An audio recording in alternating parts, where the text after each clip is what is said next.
Indian leader Narendra Modi tells Putin, now is not the time for war.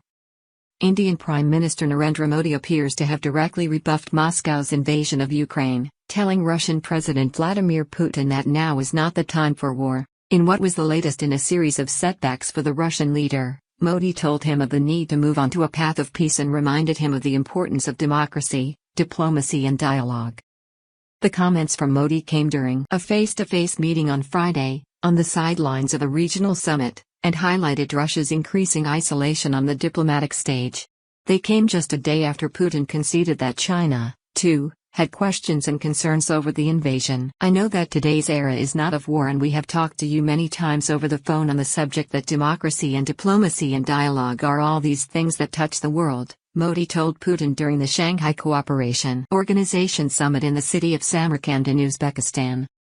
We will definitely get a chance to discuss how we can move on to the path of peace in the coming days. I will also get an opportunity to understand your point of view, he added, according to a readout of the meeting by India's Ministry of External Affairs. Putin responded by telling the Indian leader that he was aware of his concerns. I know about your position on the conflict in Ukraine and I know about your concerns. We want all of this to end as soon as possible, he said.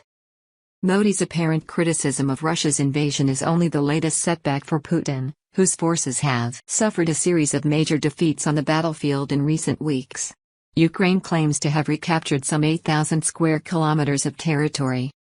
Diplomatically, Moscow also appears to be on a losing streak, and this has been highlighted by exchanges at the summit in Samarkand, which brings together leaders from Russia, China, India, Pakistan, Iran and 4 Central Asian countries. It had seemed that Moscow and Beijing would be keen to present a united front at the summit to counterbalance the United States and its allies.